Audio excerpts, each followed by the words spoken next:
கல்லணைக்கும் கரிகாலன் வரலாற்றுக்கும் நீங்கள் கொடுத்த எதிர்ப்புகளுக்கும் ஆதரவுகளுக்கும் ரொம்பவே நன்றி. பட்டினப்பாளையில் கரிகாலன், அதாவது ஒரு தீ விபத்தில் அவனுடைய கால் கருகி போயிற்று, அதனால் அவன் கரிகாலன் எனும் பெயர் பெற்றானோ அப்படின்னு குறிப்பிடப்பட்டிருக்கு. கரிகாலச்சோழன், முதல்ல இவருடைய இயற்பெயர் யாருக்குமே தெரியாது. இந்த கரிகாலச்சோழன் அப்படிங்கிறது ஒரு பட்ட பெயர். உண்மையிலே கரிகாலச்சோழன் அப்படிங்கிறது மிகவும் தவறான வார்த்தை. பட்டினப்பாளையில் இவருக்கு ஏற்பட்ட தீ விபத்தின் காரணமாக இவர் கால் கருகி போயிற்று, அதனால் அவர் கரிகாலன் என்றும் பெயர் பெற்றானோ அப்படின்னு குறிப்பிடப்பட்டிருக்கு. நாம் கரிகாலச்சோழன் குறிப்பிடாம கரிகாலன் அப்படின்னு குறிப்பிடுவது சிறப்பு. முதல்ல நாம் கல்லணையோட வரலாறு, அதை கட்டிய கரிகாலனுடைய வரலாற்றையும் அதற்கு அப்புறம் இன்னொரு கரிகாலனுடைய வரலாற்றையும் தனித்தனியாக பார்ப்போம். கல்லணை அப்படின்னு சொன்னால் அதனுடைய தொன்மை நமக்கு ஞாபகம் வரும். கிட்டத்தட்ட இந்த கல்லணையோட காலம் 2000 வருடங்கள். 2000 வருடங்களுக்கு முன்னாடி கட்டப்பட்ட ஒரு மிக பெரும் அணை, அதாவது சரியாக சங்க காலத்தில் கட்டப்பட்ட ஒரு அணை. சங்க காலம் அப்படிங்கிறது கிறிஸ்து பிறப்பதற்கு முன்னாடி 300 வருடங்களுக்கும் கிறிஸ்து பிறப்பதற்கு பின்னாடி 300 வருடங்களுக்கும் சங்க காலம் அப்படின்னு குறிப்பிடப்படுது. கரிகாலனோட முழு வரலாறுமே பொருநாற்றுப்படை பட்டினப்பாளையில் குறிப்பிடப்பட்டிருக்கு. அவருடைய போர், அவருடைய செயல்கள், அவருடைய படைகள், இந்த மாதிரி முழு குறிப்புமே பட்டினப்பாளையம் பொருநாற்றுப்படையிலும் குறிப்பிடப்பட்டிருக்கு. இந்த 2 நூல்களையும் இயற்றியவர் ஒரே ஆசிரியர் தான். அந்த ஆசிரியர் பேரோட உருத்திர கன்னியார் அப்படின்னு ஒரு பக்கத்தில் குறிப்பிடப்பட்டிருக்கு, இன்னொரு பக்கத்தில் உருத்திர கண்ணனார் அப்படின்னு குறிப்பிடப்பட்டிருக்கு. அதாவது இந்த 2 நூல்களையுமே இயற்றியவர் ஒருவர் தான். ஆனால் அந்த புலவர் பெண்ணா இருக்கலாமா ஆணா இருக்கலாமா அப்படிங்கிற சந்தேகம் இருக்கு. ஒரு பகுதியில் உருத்திர கன்னியார் அப்படின்னு பெண் புலவர் போன்ற பெயர் குறிப்பிடப்பட்டிருக்கு, இன்னொரு இடத்துல உருத்திர கண்ணனார் அப்படின்னு ஆண் புலவர் போன்ற பெயர் குறிப்பிடப்பட்டிருக்கு. இந்த கல்லணையோட வரலாறு 2000 வருடங்கள். அப்போ இந்த கல்லணையை கட்டிய கரிகாலனோட வரலாறும் 2000 வருடங்களாக தான் இருக்கும். அப்போ நம்ம கிறிஸ்து பிறப்பதற்கு பின் 0லேருந்து 100, 150 வருடங்கள் இந்த கரிகாலனோட வயதாக எடுத்துக்கலாம். இவருடைய தந்தை பெயர் இளஞ்செட் சென்னி, இவருடைய மகள் பெயர் ஆதித்த மந்தையா. பட்டினப்பாளையில் இவருடைய சொந்த வாழ்க்கை பற்றி சிறு குறிப்பு மட்டும் குறிப்பிடப்பட்டிருக்கு. இவர் பெண் 2 பிள்ளைகளுடன் மகிழ்வாக வாழ்ந்தார் அப்படின்னு குறிப்பிடப்பட்டிருக்கு. அதாவது இவர்களுக்கு 2 பெண் மனைவிகளும் 2 பிள்ளைகளும் இருந்ததாக குறிப்பிடப்பட்டிருக்கு. இதை தவிர இவருடைய பிறப்பு காலம், இவருடைய இறப்பு காலம், இவருடைய உண்மையான பெயர் என்ன அப்படிங்கிறது குறிப்பிடப்படலை. ஆமாம், கரிகாலன் அப்படிங்கிறது அவருடைய ஒரு பட்டப்பெயர். பட்டப்பெயர் அப்படிங்கிறது அரசலுக்கு ரொம்பவே முக்கியமான பெயர். அந்த பெயர்கள் தான் அவங்கள கௌரவப்படுத்தும். கரிகாலனை திருமாவளவன் அப்படின்னு இன்னொரு பட்டப்பெயர்கள் வச்சும் அதிகமாக கூப்பிடுவாங்க. ஒரு மன்னரை நாம் ஞாபகம் வச்சுருக்கணும்னா அவர் செய்த சாதனைகள் தான் நமக்கு முதல்ல ஞாபகம் வரும். அதே மாதிரி இந்த கரிகாலன் செய்த சாதனைகளில் அவர் செய்த போர்கள் தான் அதிகம். அவர் செய்த போர்களிலே ரொம்பவே முக்கியமான போர் வெண்ணிப்போர்.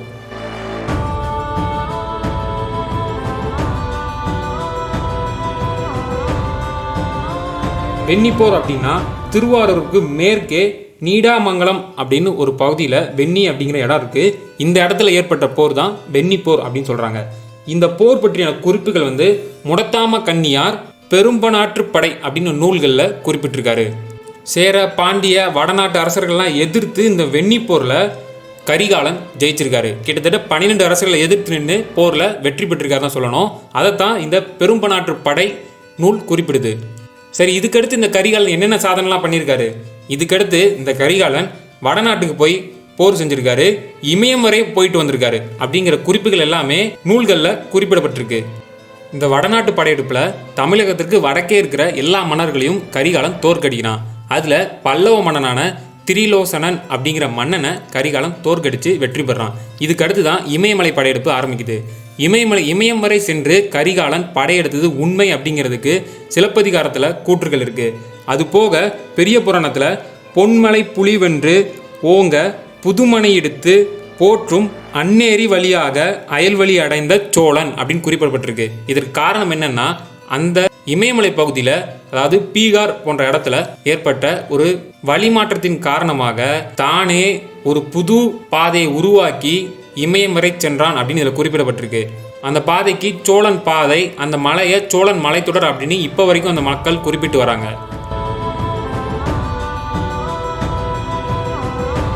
சரி, இமயத்துக்கு இந்தியாவோட கிழக்கு கடலோரமாக சென்று இமயம் சென்று மீண்டும் திரும்ப இந்தியாவின் மையம், அதாவது இப்போ டெல்லின்னு அழைக்கப்படுற மையம் வரை சென்று திரும்ப தமிழகத்தை நோக்கி வர்றான். இந்த வர்ற வழியில தான் வசித்திரம், மகதம், அவந்தி இந்த 3 நாட்டு படைகளையும் மன்னர்களையும் ஜெயிச்சுட்டு அவர்கள் கொடுத்த பரிசுகளையும் பெற்றுட்டு வரான்.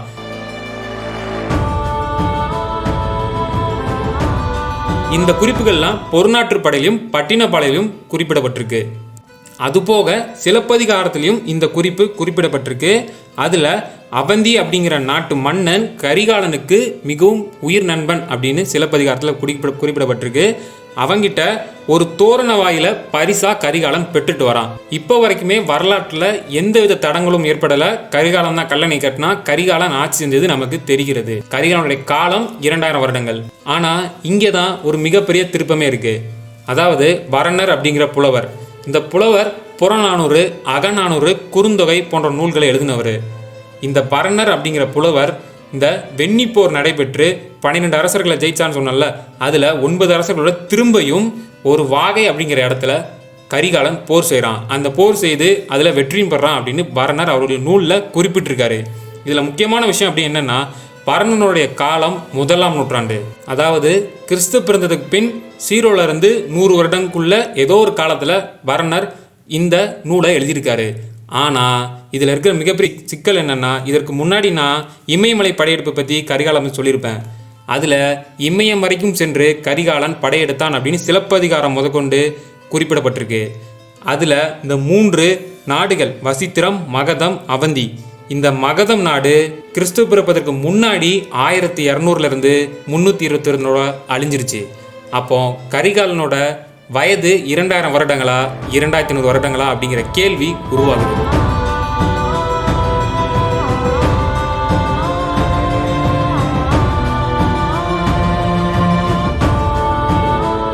ஒருவேளை கல்லனோட வயது 2000 வருடங்களா இருக்கலாம், அதை கட்டிய கரிகாலனோட வயது 2000 வருடங்களா இருக்கலாம். அப்போ இந்த 3 நாட்டுக்கும் சென்று போர் செய்து பரிசுகளை பெற்ற கரிகாலன் யார்?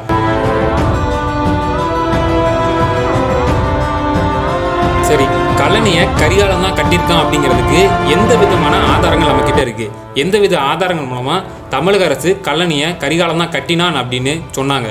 இதனுடைய முதல் ஆதாரம் எங்க கிடைக்குதுன்னா, ஆந்திராவில் கிடைக்குது. ஆந்திராவை ஆண்ட இரநாடு சோழர்கள், ஆமா, தெலுங்கை மையமாக கொண்டு தெலுங்கு பேசும் சோழர்கள் இருந்திருக்கிறாங்க. இவர்கள் தாங்க கரிகாலனோட வழி வந்த பின்னோர்கள் அப்படின்னு குறிப்பிட்டிருக்காங்க. அதுல ஆந்திரால மலபேடு அப்படிங்கிற கிராமத்துல ஒரு கல்தூண் கிடைக்குது. இந்த கல்தூடோட சேர்த்து ஒரு செப்பேடும் கிடைக்குது. இந்த செப்பேடில் என்ன குறிப்பிடப்பட்டிருக்கு அப்படின்னா, முத்துராஜி புண்ணிய குமாரன் அப்படிங்கிற மன்னன் நிலதானம் கொடுத்துருக்கான் அப்படிங்கிற குறிப்பிடப்பட்டிருக்கு. அதாவது ஏழைகளுக்கோ கோவில்களுக்கோ ஒரு நிலங்களை தானம் கொடுத்துருக்கான் அப்படின்னு குறிப்பிடப்பட்டிருக்கு. அது மட்டும் இல்லாமல் அவன் எப்படி அவனை குறிப்பிட்டிருக்கான் அப்படின்னா, நான் கரிகாலச்சோழனின், அதாவது கரிகாலனின் 4ஆம் தலைமுறை வாரிசு அப்படின்னு குறிப்பிட்டிருக்கான்.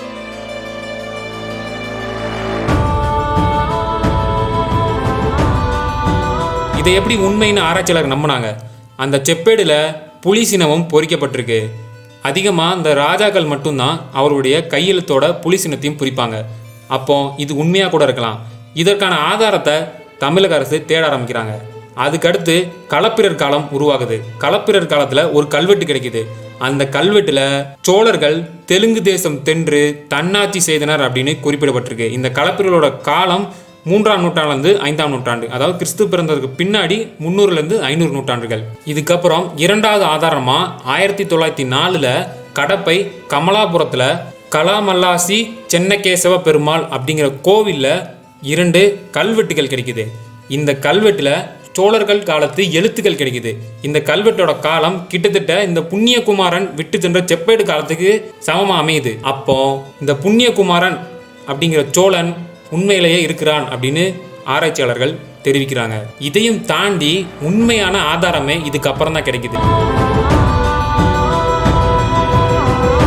அதாவது தெலுங்கு சோழர்களுடைய கல்வெட்டு நமக்கு கைப்பட கிடைக்குது. தமிழக அரசு இந்த கல்வெட்டை பாதுகாத்துருக்காங்க சொல்லணும். கிட்டத்தட்ட இந்த கல்வெட்டுல இருக்கிற வரிகள் எப்படி இருக்குன்னா, சரண சரோர்க விகித விலோச்சன திரிலோசன புருமா ரமுகாகிலில் பிரித்தவ விஸ்வர காரித காவேரி தீர கரிகால குல ரத்தன பிரித்திப அப்படின்னு குறிப்பிடப்பட்டிருக்கு. இதுல இந்த திரிலோசன அப்படின்னு குறிப்பிடப்பட்டிருக்கு பார்த்தீங்களா, இந்த வார்த்தை தான் ரொம்பவே முக்கியமான வார்த்தை. இந்த வார்த்தைக்கு நிறைய நூல் ஆதாரங்கள் நம்மக்கிட்ட இருக்கு. இந்த வார்த்தையில் இருக்கிற பெயர் தான் ஒரு பல்லவ மன்னனோட பெயர். அதாவது கரிகாலன் வடநாட்டு படையை பற்றி நான் சொல்லும் பொழுது இந்த பல்லவ மன்னனை ஜெயிச்சிருப்பான் அப்படின்னு நான் சொல்லியிருப்பேன். இந்த பல்லவ மன்னனை கரிகாலன் ஜெயிச்சாரு அப்படின்னு பல நூல்கள் நம்மக்கிட்ட இருக்கு. இந்த பல்லவ மன்னனுக்கும் இதுக்கு என்ன சம்பந்தம்? அதாவது இந்த குறிப்பு என்ன சொல்லுதுன்னா, காவிரி நதியின் கரைகளை உயர்த்தி கட்டிய பணியில் பங்கு பெற்ற திரிலோசனுக்கும் மற்ற அரசர்களுக்கும் அடிபணிந்த கரிகாலகுல விளக்குகள் நாங்கள் அப்படின்னு அந்த கல்வெட்டில் குறிப்பிடப்பட்டிருக்கு. அப்போ தெலுங்கு சோழரோட கல்வெட்டுப்படி கரிகாலன் தான் காவிரியுடைய நதிகளின் கரைகளை உயர்த்தினான் அப்படின்னு குறிப்பிடப்பட்டிருக்கு. ஆக மொத்தத்தில் கரிகாலன் தான் கல்லணையை கட்டியிருக்கான். ஆனால் இதில் இருக்கிற மிகப்பெரிய குழப்பம் இதுக்கப்புறம் தான் ஆரம்பிக்கவே செய்யுது. இந்த கல்வெட்டுக்கு ஆதாரமாக நமக்கு நிறைய நூல்கள் இருக்கு. அதில் பட்டினப்பாலை நூலில் கூட கலனிகர் பாய்ச்சி செழிப்பை உண்டாக்கியானோ அப்படின்னு குறிப்பிடப்பட்டிருக்கு. அதாவது காவிரியின் நதிகளின் கரைகளை உயர்த்தினான் அப்படின்னு குறிப்பிடப்பட்டிருக்கு. இந்த பட்டினப்பாலை பொருநாட்டுப்படை முழுவதுமே கரிகாலச்சோழன் பற்றி தான் குறிப்பிடப்பட்டிருக்கு. நான் முதல்ல சொல்லியிருந்தேன், அவன்தான் இந்த கரைகளை உயர்த்தினான் அப்படின்னு இந்த பட்டினப்பாலை நூலில் குறிப்பிடப்பட்டிருக்கு. ஆக மொத்தம் கல்லணை கரிகாலனால தான் கட்டப்பட்டது.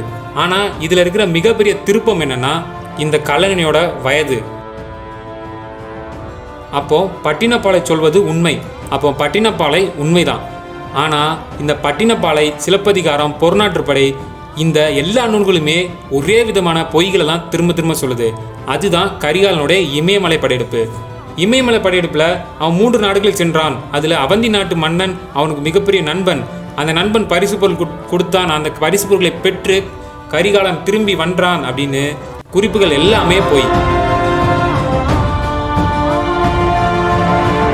மகதம் நாட்டோட காலம் கிறிஸ்துவ பிறப்பதற்கு முன்னாடி 1000 வருடங்களுக்கு 1200 வருடத்திலிருந்து 322 வருடத்திலே முடிஞ்சிருது. அதுக்கப்புறம் பௌத்த மதமாக மாறுது.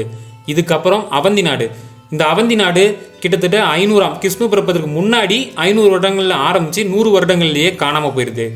ஆனால் இதில் முக்கியமான விஷயம் அப்படிங்கிறது, இதுக்கப்புறம் 322லேருந்து 292 வரைக்கும் சப்தரகுப்தா அப்படிங்கிற மன்னர் இந்தியாவை ஆட்சி செஞ்சுருக்காங்க. அதுக்கப்புறம் 272 வரைக்கும் பிந்துசாரா அமைப்பினர் இந்தியா ஆட்சி செஞ்சுருக்காங்க. அதுக்கப்புறம் அசோகர் காலம் நமக்கு எல்லாருக்குமே தெரியும், 262லேருந்து 232. இதில் எந்த காலத்திலுமே கரிகாலன் இமயம் சென்று படையெடுத்திருக்க முடியாது. அப்படி ஒருவேளை படையெடுத்திருந்தா அவர் கண்டிப்பாக இந்த 3 அரசர்களில் ஏதாவது ஒரு அரசர்களை கண்டிப்பாக பார்த்துருப்பாரு. இல்லை அவர்களுடைய போரிடுற மாதிரி வரலாறு குறிப்பிடப்பட்டிருக்கும். அப்போ இந்த நூல்கள் பொருநாற்றுப்படை, பட்டினப்பாலை, புறநானூறு, அகநானூறு, குறுந்தொகை, சிலப்பதிகாரம், கலிங்கத்து புரணி, இந்த நூல்கள் எல்லாமே சங்க காலத்து நூல்கள். இந்த நூல்கள் சொல்வதெல்லாம் பொய்யா? சங்க காலத்து நூல்கள்லாம் நான் முதலே சொன்ன மாதிரி இந்த மொத்தம் 600 வருடங்கள் தான் சங்க காலங்கள். இந்த சங்க காலத்துல இந்த போர் நடைபெற்ற மாதிரி குறிப்பிடப்பட்டிருக்கு. ஆனா இந்த மொத்த நூல்கள்லையுமே குறிப்பிடப்பட்டிருக்க வசிந்திரா, மகதம், அவந்தி இந்த நாடுகள் எதுவுமே இந்த சங்க காலத்துக்கு முன்னாடியே முடிஞ்சு போயிருது. அப்போ கரிகாலன் உண்மையிலேயே எந்த காலத்துல ஆட்சி செஞ்சான்? எந்த கரிகாலன் எந்த கல்லணையை கட்டினா அப்படிங்கிற கேள்விதான் நமக்கு எழும்ப ஆரம்பிக்குது. உண்மையிலேயே 2500 ஆண்டுகள் இந்த கரிகாலனுக்கு வயது இருந்தா கல்லணைக்கும் வயது 2500 ஆண்டுகளா இருக்கலாம். கல்வெட்டு அப்படிங்கிறது ரொம்பவே முக்கியமான விஷயம்.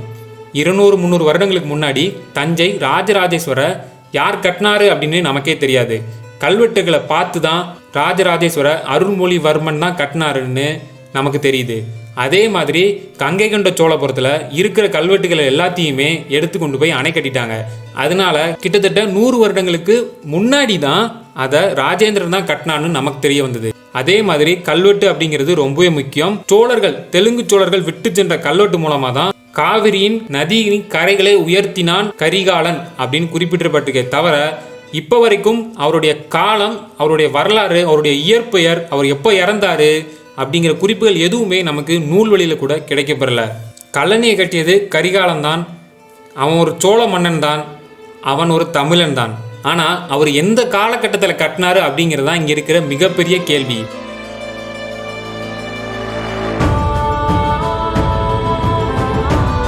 பொருநாற்றுப்படை பட்டினப்பாலை பொய்களாக கூட இருக்கலாம். ஆனால் பொருநாற்றுப்படை பட்டினப்பாலையில் கரிகாலன் தனக்கு பொன் பரிசுகளை கொடுத்தான் அப்படின்னு குறிப்பிடப்பட்டிருக்கு. அப்போ பொருநாற்றுப்படை பட்டினப்பாளையில் இருக்கிற கரிகாலன் உண்மைதான், கரிகாலன் இமயமரம் சென்று படையெடுத்ததும் உண்மைதான், கரிகாலன் கல்லணையை கட்டினது உண்மைதான். ஆனால் எந்த காலகட்டத்தில் எது நடைபெற்றது அப்படிங்கிறது தான் இங்கே இருக்கிற மிகப்பெரிய குழப்பமே.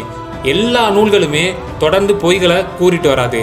ஏன்னா எல்லா நூல்களுக்குமே தனித்தனி புலவர்கள், தனித்தனி ஆசிரியர்கள். இந்த நூல்களை கொண்டு நம்ம வரலாற்றையும் திரிக்க முடியாது. ஏன்னா இந்த நூல்கள் நம்ம இப்போ பயன்படுத்திட்டு இருக்க பகவத்கீதை, பைபிள் அந்த மாதிரி தான். ஒரு குறிப்பிட்ட மதம் இல்லை குறிப்பிட்ட நபரை பொறுத்து இந்த நூல்கள் மாறுபடும். அந்த நபர்களுடைய சிறப்புகளை மட்டுமே இந்த நூல்கள் சொல்லிட்டு வரும். இதே ஒரு அரசர்கள் தான் வாழ்ந்த வாழ்க்கை வரலாற்றை முழுவதுமாக எழுதியிருந்தால் மட்டும்தான் நமக்கு உண்மை என்ன அப்படிங்கிறது தெரிய வரும். கல்லணையுடைய வரலாறை நமக்கு சொன்னது உண்மையிலே தமிழர்கள் இல்லை, தெலுங்கர்கள். தெலுங்குகர் நமக்கு விட்டு சென்ற கல்வெட்டு மூலமாக தான், அதாவது தெலுங்கு மொழியில் எழுதப்பட்ட கல்வெட்டு மூலமாக தான் நம்ம தமிழனோட வரலாற்றை தெரிஞ்சுக்கிட்டோம். அதே மாதிரி கரிகாலன் தான் கல்லணையை கட்டினாரு அப்படின்னு நமக்கெல்லாம் தெரிஞ்சிருச்சு. ஆனால் எந்த காலகட்டத்தில் எப்போ இந்த கரிகாலன் கல்லணையை கட்டினார் அப்படிங்கிறது நமக்கு தெரியல. இந்த நூல்களின் அடிப்படையில் பார்த்தா கல்லணையோட வயது 2500 2700 வருடங்கள். ஒருவேளை இந்த கல்வெட்டு ஆதாரம் படி பார்த்தா கல்லணையோட வயது 2000 வருடங்கள் தான். ஆனால் எந்த கரிகாலன் இருந்தார், எந்த கரிகாலன் கட்டினாரு அப்படிங்கிறது தான் யாராலையும் கண்டுபிடிக்க முடியவில்லை. அதே மாதிரி கிடைக்கப்பட்ட நூல்களையும் சரி, கிடைக்கப்பெற்ற கல்வெட்டுகளையும் சரி, கரிகாலன் கடற்கரை போய் நின்றான், மண் அரிக்கப்பட்டது, அதன் மூலம் கல்லணை கட்ட வேண்டும் என்ற ஒரு யோசனை தோன்றியது, மந்திரிகளிடம் சொன்னார், அதன் மூலம் கல்லணை உருவாகியது அப்படின்னு எந்தவித கல்வெட்டு ஆதாரங்களும் நூல்களும் கிடையாது. நீங்களா ஒரு கதைகளை உருவாக்காதீங்க. கல்லணை கட்டியது கரிகாலன் தான், ஆனா கதைகளை நீங்க உருவாக்க வேண்டாம். கல்வெட்டு ஆதாரங்களுடன் கதைகள் இருந்தால் மட்டும் கீழே கமெண்ட் பண்ணுங்க, நான் பார்க்குறேன். இந்த கல்வெட்டு ஆதாரங்களை ஏன் ஆராய்ச்சியாளர்கள் நம்பவே இல்லை அப்படின்னு கேட்டிங்கன்னா, பாறைகளில் செதுக்கி, அதாவது பாறைகளில் வரலாறுகளை செதுக்கிறது 8ஆம் நூற்றாண்டில் நரசிம்ம பல்லவனால தான் ஆரம்பிக்குது. அவர்களுக்கு அடுத்து வந்த தலைமுறைகள் எல்லாருமே, ஏன் ராஜராஜ சோழராக இருந்தாலும் சரி, அவர்கள் வரைக்குமே இந்த பாறைகளையும் கல்வெட்டுகளிலையும் நம்முடைய வரலாறை குறிக்கிறது 8ஆம் நூற்றாண்டில் தான் ஆரம்பிக்குது. அதுக்கு முன்னாடி நூல்களையும் செப்பேடுகளையும் கல் தூண்களையும் தான் நம்முடைய வரலாறை குறிப்பிட்டு வந்தோம்.